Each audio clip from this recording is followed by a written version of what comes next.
Okay, सो आज हम discuss करेंगे इस वीडियो में कि व्हाई डिड पीपल ट्रैवल। सबसे पहले तो हम पहले वीडियो में ये डिस्कस कर चुके थे कि city started flourishing, cities started expanding, और वो इतना एक्सपांड हो गई थी कि किंगडम भी खड़ा हो गया था, जिसके बारे में हमने मेंशन किया था मगध किंगडम। वो कहाँ सिचुएटेड था? On the banks of tributary son of which river? Ganga. हमने ये डिस्कस कर लिया था कितने साल पहले? 2500 साल पहले। उससे पहले भी सिटीज फ्लरिश हो रही थी, पर कितने साल पहले? 4700 साल पहले। तो ये टाइमलाइन आपको याद रखनी है, क्योंकि वैसे तो सब स्टोरी है, पर अगर आप थोड़ा टाइमलाइन और मैप को ध्यान में रखते चलोगे तो आपका पूरा चैप्टर एकदम स्मूथली निकल जाएगा। एंड ओके, तो हम कहाँ थे? Why did people travel. पहले तो आपकी टेक्स्ट बुक में अगर आप देखोगे तो इसमें से लिखा है पीपल ट्रैवल्ड फ्रॉम वन सब कॉन्टिनेंट टू अनदर। तो सब कॉन्टिनेंट क्या होता है? हमें पता है कि एशिया एक कॉन्टिनेंट है, ठीक है। तो एशिया के ही सब कॉन्टिनेंट्स कौन से हो गए? इंडिया, बांग्लादेश, नेपाल, पाकिस्तान। ये डिफरेंट डिफरेंट कंट्रीज हैं जो एशिया के अंदर आती है, तो वो उसकी सारी सब कॉन्टिनेंट हो गई। अब जैसे मैं एग्जांपल दूं, पहले के टाइम पे अगर लोग बोलते हैं कि हमें इस सब कॉन्टिनेंट से उधर जाना है, तो कोई इंसान नेपाल में रहता हो, वो एक कंट्री हो गई, इंडिया एक कंट्री हो गई, तो वो क्या बोलेगा? I am travelling to the another subcontinent. तो उसके लिए वो अनदर सब कॉन्टिनेंट इंडिया हो गई, क्योंकि वो एक ही कॉन्टिनेंट की सारी कंट्रीज है, इसीलिए सब कॉन्टिनेंट वर्ड यूज हुआ है। तो उस टाइम पे ऐसा तो था नहीं कि एरोप्लेन, कार, अपनी खुद की चीज, मतलब ट्रैवलिंग के मोड जितने नहीं थे जितने आज हम देखते हैं। मेट्रो भी नहीं था, कुछ भी नहीं था, राइट। तो लोगों के लिए डिफिकल्ट क्या बन जाता था? लोगों के लिए डिफिकल्ट वो हिल्स एंड हाई माउंटेन्स बन जाते थे, हिमालय के हाई माउंटेन्स। सीज भी उनके लिए बहुत डिफिकल्ट होता था, इवन डेजर्ट्स भी, क्योंकि आज तो हम थोड़ा चल लेते हैं हमारे तो पैर दुखने लग जाते हैं।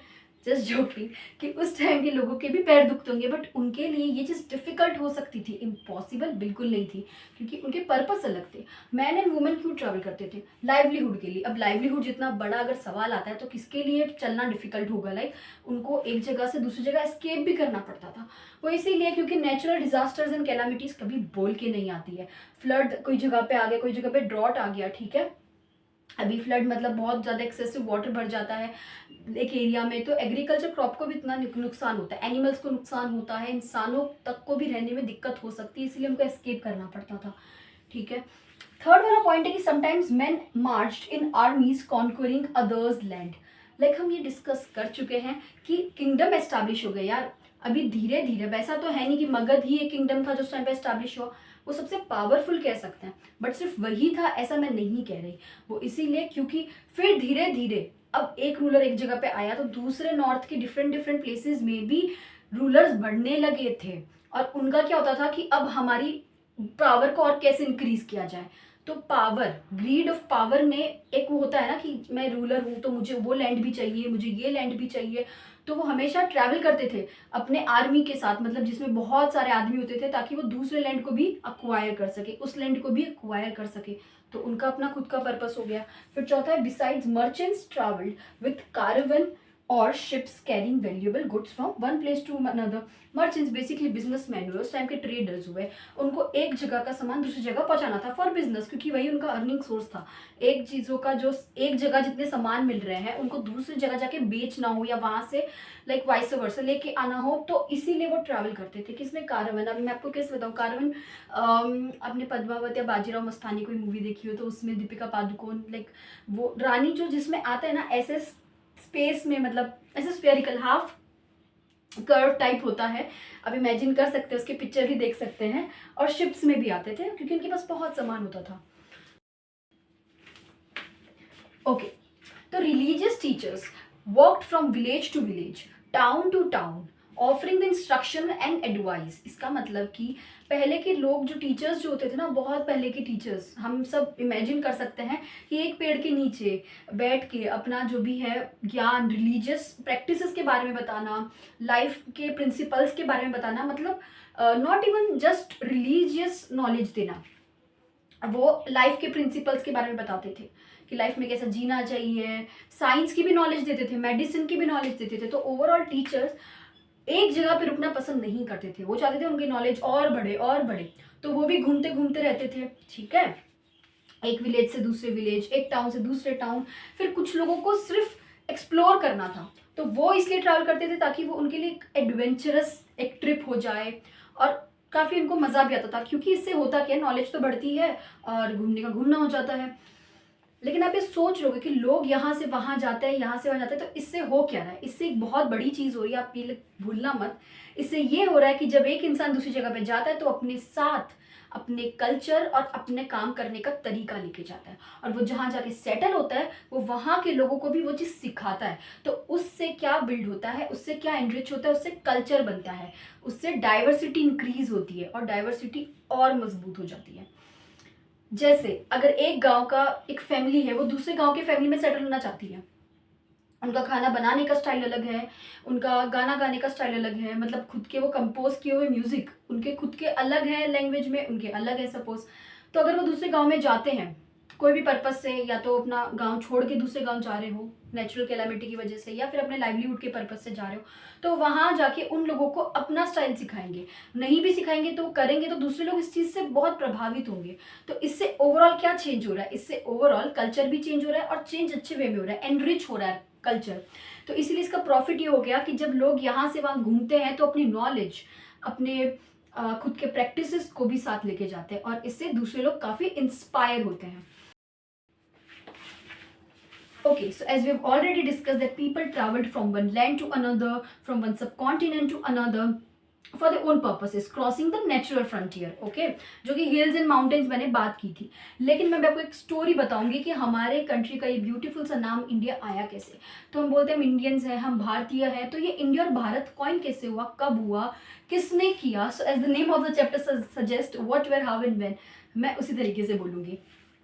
तो स्टोरी स्टार्ट होती है ऐसे कि 2500 ईयर्स अगो पहले ईरानियंस एंड ग्रीक्स आते हैं इंडिया सेटल होने। अभी उनको ये नहीं पता था वो इंडिया जा रहे हैं। उन्होंने इंडिया के उस टाइम पे नॉर्थ वेस्टर्न साइड के रीजन में, जहाँ पे इंडस एंड उसकी ट्रिब्यूटरीज फैली हुई है, वो वहां जाके सेटल हो गए। अब वहां जाके वो सेटल तो हो गए, पर उनको ये बोलना नहीं आता था कि वो इंडस के पास रहते हैं। वो बोलते थे हिंडोज इंडोज, उनके लिए इंडस हिंडोज एंड इंडोज बन गया। अब आप बोलोगे कि वो सेटल तो हो गए थे। देखो सेटल होना उस टाइम पे, ये कब की बात है बताऊं? 2500 साल पहले की बात है। आपने ये तो पढ़ ही लिया ना कि सिटीज, इवन किंगडम्स फैलने लग गए थे, तो वो वहां जाके रहने लगे। ठीक है, मैंने अभी आपको बोला था कि 4700 ईयर्स अगो पहले भी सिटीज बननी स्टार्ट हो गई थी ना, तो ये तो 2500 ईयर्स अगो की पहले की बात है। तो वहां पे आके रहने लगे, हिंडोज इंडोज बोलने लगे, तो उनके लिए the land to the east of the river Indus became India. तो इसीलिए हमारा नाम आता है इंडिया। तो आपको पता चल गया कि India comes from Indus, India comes from Indus river, जिसको संस्कृत में सिंधु बोलते हैं। तो ऐसी हमारी कहानी हुई इंडिया की। तो ये उन्हीं की कह सकते हैं कि उन्होंने क्योंकि इसको ऐसे बोला, तो उनके लिए क्योंकि उन्होंने पूरा इंडिया तो देखा नहीं था, तो वो जहाँ आके रहे थे नॉर्थ वेस्टर्न साइड में, तो उनके लिए वो एक चीज़ हो गई कि भाई इंडस के जो ये लैंड है, ईस्ट में जो रिवर है, वही हमारी इंडिया है, और इसीलिए आज हमारा नाम इंडिया है। ओके, हमें ये तो पता चल गया कि इंडिया नाम कैसे आया। अब हम जानेंगे कि भारत नाम कैसे है, क्योंकि हम भारत भी बोलते ही हैं इंडिया को। तो यहाँ देख सकते हो कि Bharat was use in the Rigveda for a group of people who lived in the north west. Again north west की ही बात होती जाती है। तो it was used to refer for the people, see not land, people residing in northwest. Later it was used for the whole country. ठीक है, ये भारत जो वर्ड है वो फर्स्ट मेंशन किया गया था ऋग्वेद में। ऋग्वेद में जो कि एक अर्लीस्ट कॉम्पोजिशन है संस्कृत में लिखी हुई, उसमें मेंशन किया था जब लोगों के बारे में, तो बोला था कि भारत, भारत उन लोगों के लिए यूज किया जाता था जो नॉर्थ वेस्ट में रहते थे। ओके, तो अभी हम जो पढ़ने वाले हैं वो है how can we find out about past. ऐसे तो हमें मैप से पता चल गया था कि ऐसी कौन सी प्लेसेस थी जहाँ पे क्रॉप्स पहले ग्रो हुए थे।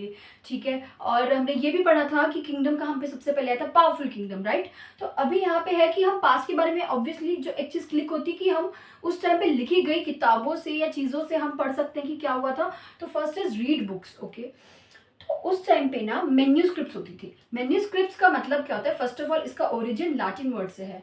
तो मेन्यू का मतलब होता है हैंड, लाटिन में मेन्यू का वर्ड होता है हैंड या मैनुअल। ओके, तो स्क्रिप्ट तो आपको जैसे पता करो तोड़ के पढ़ो, तो मेन्यू मतलब हाथ से लिखी गई स्क्रिप्ट।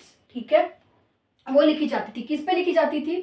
लिखी जाती थी वो पाम लीव्स पे, पाम लीव्स पे लिखी जाती थी, या फिर specially prepared barks of trees known as birch.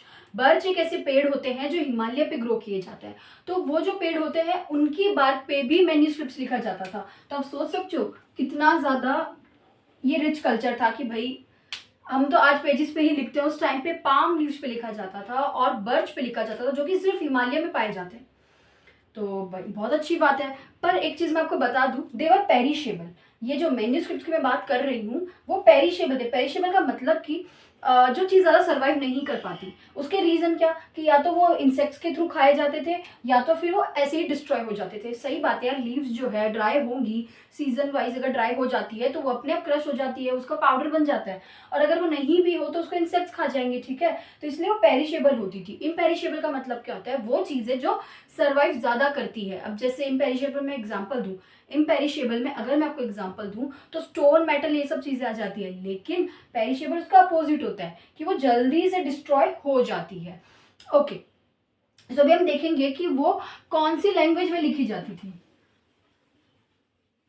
सो अभी जस्ट मैंने पॉइंट क्लियर किया कि जो मैन्यूस्क्रिप्ट्स होते थे वो पेरिशेबल होते थे, या तो उन्हें इंसेक्ट्स खा जाते थे या ट्रैवलिंग के टाइम पे वो वैसे ही डिस्ट्रॉय हो जाते थे। तो अभी मैन्यूस्क्रिप्ट में से क्या लिखा जाता था, तो मैंने आपको पहले बोला था कि उस टाइम पे जो मेजर जो टॉपिक्स घूमते थे, अभी देखो रूलर्स का इमर्जेंस हुआ है, रूलर्स अभी आए हैं, तो उनकी लाइफ को जो है कवर किया जाएगा कि भाई उनकी लाइफ उस टाइम पे एक हॉट टॉपिक कह सकते हैं। और वो रूलर्स भाई सब चाहेंगे ना कि रूलर्स के बारे में आगे वाली पीढ़ी जाने कि भाई कौन से रूलर्स थे, उनके बारे में खास क्या था। एक तो ये टॉपिक बहुत इंपॉर्टेंट उस टाइम पे। और रिलीजन, मैंने आपको कहा था कि टीचर्स एक जगह से दूसरी जगह जाते थे, ट्रैवल करते थे, पढ़ाते थे, तो वो क्या करते थे, वो सिर्फ रिलीजन का ज्ञान नहीं देते थे, वो साइंस एंड मेडिसिन के बारे में भी बताते थे। तो ये सारे जो ट्रेंडिंग टॉपिक्स कह सकते हैं उस टाइम के सबसे ज़्यादा जो बोलते हैं चलने वाले टॉपिक्स है, जिनके बारे में सब लोग जानना चाहेंगे, इसीलिए मैन्यूस्क्रिप्ट्स में ये लिखा जाता था। ये उस टाइम पे सर्कुलेट हो रही थी बातें। दूसरा, एपिक्स, प्लेज एंड पोम्स। मैंने ये कहा था कि उस टाइम के लोग क्या कहानी बोलते थे, इंट्रोडक्शन में कहा था, हम ये सब भी जानेंगे पास्ट में, तो ये भी तो लिखा ही जाता था। एपिक्स का मतलब होता है कि लॉन्ग स्टोरीज होती है। तो कौन सी लैंग्वेज में लिखे जाते थे, Sanskrit, Tamil and Prakrit. For your information बता दूं कि संस्कृत और तमिल कुछ 5000 साल पुरानी जो है ये लैंग्वेज है, ये तब जाके इवॉल्व हुई थी। मतलब 5000 साल पहले संस्कृत एंड तमिल लोगों ने बोलनी सीखी थी, ठीक है। और मैंने आपको एक चीज़ बोली थी कि Rigveda is one of the oldest composition in Sanskrit, ठीक है। वो 3500 ईयर्स की बात है, पहले की बात है, तो उससे पहले ही संस्कृत आ गई थी ना। संस्कृत जो है उसका जन्म 5000 साल कह सकते पहले हुआ, और जो मैंने आपको ऋग्वेद के बारे में बताया तो वो तो 3500 ईयर्स अगो पहले हुआ था, ठीक है। कनेक्ट कर रहे हो डेट्स को, ऐसे स्टोरी की तरह कनेक्ट करो। तमिल भी one of the oldest language है। अब देखोगे तमिल आउट ऑफ नोवेयर कहाँ से आ गई, ये तो साउथ में बोली जाती है, बट ये 5000 साल पहले के टाइम की ही लैंग्वेज है। फिर प्राकृत जो है उस टाइम के ऑर्डिनरी लोगों के द्वारा बोली जाने वाली लैंग्वेज थी, ठीक है।